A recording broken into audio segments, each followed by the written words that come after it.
Dear students, in today's class, I will discuss past indefinite tense. In the previous video, I discussed present indefinite tense. I am discussing indefinite tenses first because there is a relation between indefinite tenses. In all the indefinite tenses, first form is used, and in all the continuous tenses, ing form is used.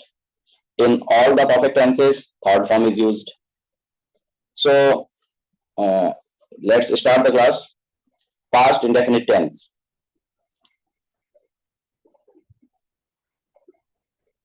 Past indefinite tense की अगर हम बात करें तो सबसे पहले देखते हैं रिकॉग्निशन इन हिंदी। कोई भी टेंस है उसकी हिंदी में एक रिकॉग्निशन होती है। जैसे ये जो पास्ट इंडेफिनिट टेंस है आपका, इसकी हिंदी में पहचान होती है कि सेंटेंस के लास्ट में, जैसे खेलता था, खेलती थी, खेलते थे, क्या वह आगरा गया, वह आगरा गई, वे आगरा गए, मैंने एक शेर देखा, वह अमेरिका गई, वे अमेरिका गए। इस तरह की वर्डिंग होती है लास्ट में, और ऐसा लगता है जैसे कि जो सेंटेंस है वो पास्ट में हो रहा है, बीते हुए समय में कोई एक्शन परफॉर्म किया जा रहा है। तो हर टेंस में आपको उसकी हिंदी आइडेंटिफिकेशन याद रखनी चाहिए, because being Indian we tend to think in Hindi and then translate and then write. तो उस कोरिलेशन की वजह से हिंदी आइडेंटिफिकेशन हमें पता होनी चाहिए हर टेंस की, और हर टेंस की हमें हेल्पिंग वर्ब पता होनी चाहिए। और मेन वर्ब की अगर हम बात करें तो मेन वर्ब मैंने आपको बताई दी है। मेन वर्ब में क्या होता है, कोई भी इंडेफिनिट हो उसमें फर्स्ट फॉर्म आएगी। केवल दो ही इंडेफिनिट होते हैं, जैसे प्रेजेंट इंडेफिनिट का पॉजिटिव, उसमें एसोरियस फॉर्म आ जाती है, और जो पास्ट इंडेफिनिट का पॉजिटिव है उसमें सेकंड फॉर्म आ जाती है, और कोई भी इंडेफिनिट हो उसमें फर्स्ट फॉर्म ही आएगी। तो आपको इंडेफिनिट की helping verb main verb learn हो गई है। अब नेक्स्ट देखते हैं, पास्ट इंडेफिनिट की हम बात कर रहे हैं तो पास्ट इंडेफिनिट के कुछ हमारे सिग्नल वर्ड होते हैं। सिग्नल वर्ड को इंडिकेटर्स भी कह सकते हैं। इंडिकेटर्स, इंडिकेटर्स क्या होते हैं, जैसे हम इलेक्ट्रिसिटी के बोर्ड में एक इंडिकेटर होता है जो हमें ये इंडिकेशन देता है कि इलेक्ट्रिसिटी आ रही है नहीं आ रही है। तो हर टेंस के अपने कुछ इंडिकेटर्स हैं जो हमें ये बताते हैं कि भाई टेंस कौन सा होना चाहिए। तो जब भी आपको ये वर्ड नजर आए तो आप समझ लो कि आपको पास्ट इंडेफिनिट टेंस ही यूज करना है, सेकंड फॉर्म यूज करनी है, क्योंकि पास्ट इंडेफिनिट में सेकंड फॉर्म यूज होती है पॉजिटिव में, और जब नेगेटिव पॉजिटिव क्वेश्चन या नेगेटिव क्वेश्चन बनने लग जाते हैं तो फिर फर्स्ट फॉर्म आ जाती है। एस्टरडे है जैसे बीता हुआ कल, एस्टरडे का मीनिंग होता है बीता हुआ कल। 2 मिनट्स अगो, 2 मिनट्स अगो है 2 मिनट पहले। तो अगो भी एक हमारा पास्ट इंडेफिनिट का इंडिकेटर है या सिग्नल वर्ड है।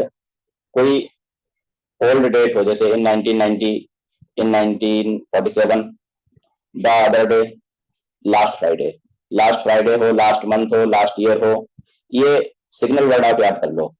अगर किसी भी सेंटेंस में सिग्नल वर्ड आपको नजर आ जाते हैं तो वो उसमें पास्ट इंडेफिनिट ही यूज होगा। अब देखते हैं इस टेंस की हेल्पिंग वर्ब क्या होती है। हर टेंस की हमें हेल्पिंग वर्ब पता होनी चाहिए। तो इस टेंस की जो हेल्पिंग वर्ब है वो है डिड। मेन वर्ब, हर टेंस की अपनी एक अलग मेन वर्ब होती है। तो इंडेफिनिट में फर्स्ट फॉर्म का यूज ज्यादा होता है, सेकंड फॉर्म भी आएगी इसमें, लेकिन सेकंड फॉर्म का प्रयोग कहाँ पे होगा, पॉजिटिव सेंटेंसेज में होगा। पॉजिटिव फॉर्म अफर्मेटिव भी कह सकते हैं, इसमें सेकंड फॉर्म का यूज किया जाता है।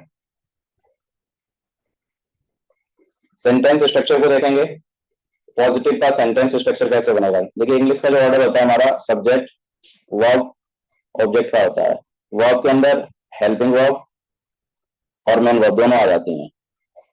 कोई भी सेंटेंस हम बनाते हैं उसमें SHMO का ऑर्डर चलता है, SHMO, subject helping verb main verb और ऑब्जेक्ट। केवल दो टेंस हैं जिसमें पॉजिटिव में हेल्पिंग वर्ब नहीं आती है, एक प्रेजेंट इंडेफिनिट पॉजिटिव और एक पास्ट इंडेफिनिट पॉजिटिव, और हर जगह हेल्पिंग वर्ब आएगी। जो भी टेंस बनाना है आपको सब्जेक्ट लगाओ पहले, फिर उस टेंस की हेल्पिंग वर्ब लगाओ और उस टेंस की मेन वर्ब लगा दो। हम देखते हैं स्ट्रक्चर को पास्ट इंडेफिनिट का। जैसे सबसे पहले सब्जेक्ट आएगा, फिर सेकंड फॉर्म, फिर ऑब्जेक्ट और उसके बाद अदर वर्ड। यही क्रम रहता है इंग्लिश में। जैसे अगर हमें सेंटेंस लिखना है कि रोहन और सोहन ने कल एक पत्र लिखा।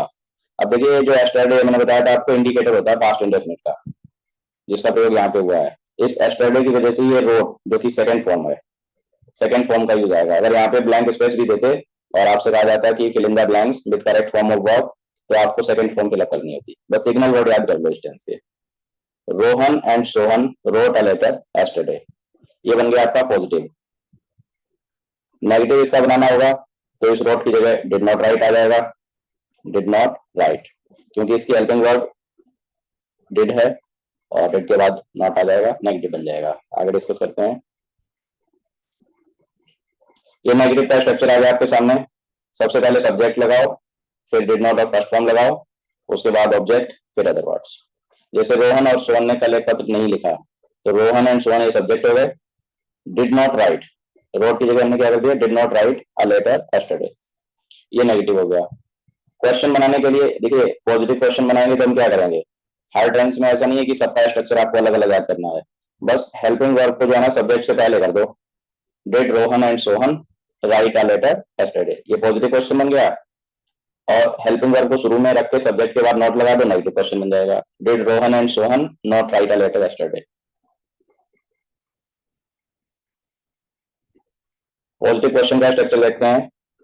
पॉजिटिव क्वेश्चन में क्या होता है, हम हेल्पिंग वर्ब को सबसे पहले लिख देते हैं, फिर सब्जेक्ट, उसके बाद फर्स्ट फॉर्म, ऑब्जेक्ट और उसके बाद अदर वर्ड्स। जैसे did Rohan and Sohan write a letter yesterday. और नेगेटिव क्वेश्चन बनाना है, सेम स्ट्रक्चर रहेगा, बस सब्जेक्ट के बाद नॉट लगा दो। जैसे सब्जेक्ट हमारा है रोहन एंड सोहन, तो इसके बाद अगर हम नॉट लगा देंगे तो नेगेटिव क्वेश्चन बन जाएगा। नेगेटिव क्वेश्चन को इंटरोगेटिव नेगेटिव भी बोल देते हैं और पॉजिटिव क्वेश्चन को इंटरोगेटिव बोल देते हैं।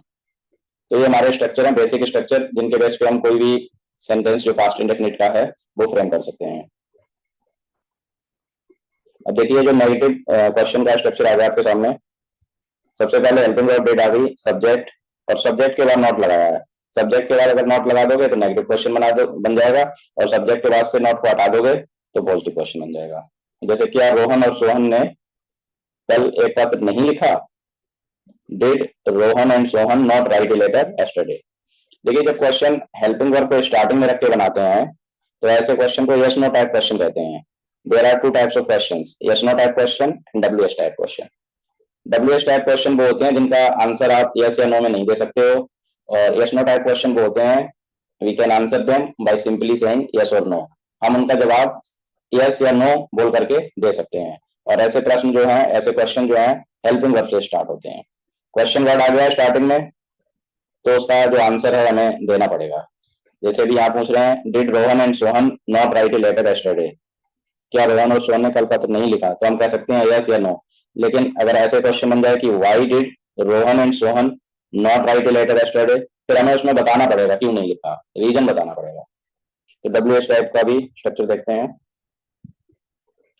अब ये स्ट्रक्चर आ गया क्वेश्चन वर्ड का। देखिए जब भी हम क्वेश्चन बनाते हैं तो हमारे कुछ क्वेश्चन वर्ड होते हैं, जैसे what, when, why, where, who, whose, whom, which and how, which and how, ये हमारे क्वेश्चन वर्ड होते हैं। These are the 9 question word, what, when, why, where, who, whose, whom, which and how। तो इन question word से हम question बना लेते हैं। स्ट्रक्चर क्या रहता है, सबसे पहले क्वेश्चन वर्ड आता है, फिर क्वेश्चन वर्ड के बाद helping verb, subject, first form, object और वर्ड। जैसे वाई डिड, वाई आ गया ना, रोहन और सोहन ने कल एक पत्र क्यों नहीं लिखा, why did Rohan and Sohan write a letter, ये पॉजिटिव क्वेश्चन है डब्ल्यूएच टाइप का, तो इसलिए यहाँ पे नॉट नहीं लगाया। अगर हमें ऐसे बोलना है कि रोहन और सोहन ने कल एक पत्र क्यों नहीं लिखा, तो रोहन और सोहन के बाद नॉट भी हम ऐड कर देंगे। तो इस तरह से आप पॉजिटिव भी बना सकते हो, नेगेटिव भी बना सकते हो। पॉजिटिव क्वेश्चन, नेगेटिव क्वेश्चन, सभी का स्ट्रक्चर मैंने आपको बता दिया। जैसे मैंने अभी और भी सेंटेंस देखते हैं। जैसे एग्जाम्पल आया, इसमें एक ही एग्जाम्पल में positive positive question, negative question. हमने एक सेंटेंस लिया कि उसने मेहमानों के लिए चाय बनाई, पास्ट की बात होगी, बनाई, ई आ गया लास्ट में। She made tea for the guest, उसने मेहमानों के लिए चाय बनाई, उसने मेहमानों के लिए चाय बनाई। तो इसमें जो हिंदी आइडेंटिफिकेशन में बनाई, बनाती थी, इस तरह की वर्डिंग आती है। सी made tea for the guest. अब अगर हमें इसका नेगेटिव बनाना है तो नेगेटिव के लिए क्या होगा, मेड की जगह बस वर्ब चेंज करनी है और किसी कुछ चेंज नहीं करना। मेड की जगह डिड नॉट मेक लगा दो। और एक चीज ध्यान रखना, जो बच्चे अक्सर गलती करते हैं कि जब डिड आ जाता है तो उस समय फर्स्ट फॉर्म ही आती है। अब डिड को स्टार्टिंग में रख दो तो पॉजिटिव क्वेश्चन बन जाएगा, डिड को स्टार्टिंग में रख के सब्जेक्ट के बाद नॉट लगा दो, नेगेटिव क्वेश्चन बन जाएगा। और अगर आपको WH क्वेश्चन बनाना है तो क्वेश्चन बॉडी लिख दो, when did she make tea for the guest, उसने मेहमानों के लिए चाय कब बनाई। तो ये जो सेंटेंस है, उसने मेहमानों के लिए चाय बनाई, उसने मेहमानों के लिए चाय नहीं बनाई, क्या उसने मेहमानों के लिए चाय बनाई, क्या उसने मेहमानों के लिए चाय नहीं बनाई, उसने मेहमानों के लिए चाय कब बनाई। तो इस तरह से हम कुछ भी कोई भी सेंटेंस लेकर के उसको बना सकते हैं। जैसे ही pass the exam, he did not pass the exam, did he pass the exam, did he not pass the exam, how did he pass the exam, India got freedom in 1947, India did not get freedom in 1948, did India get freedom in 1947, did India not get freedom in 1947, how did India get freedom. तो इस तरह से हम कोई भी sentence लेकर के उसके positive negative, positive question, negative question और डब्ल्यू क्वेश्चन बना सकते हैं, और हमारी जो सेंटेंस फॉर्मेशन है वो इंप्रूव हो जाएगी।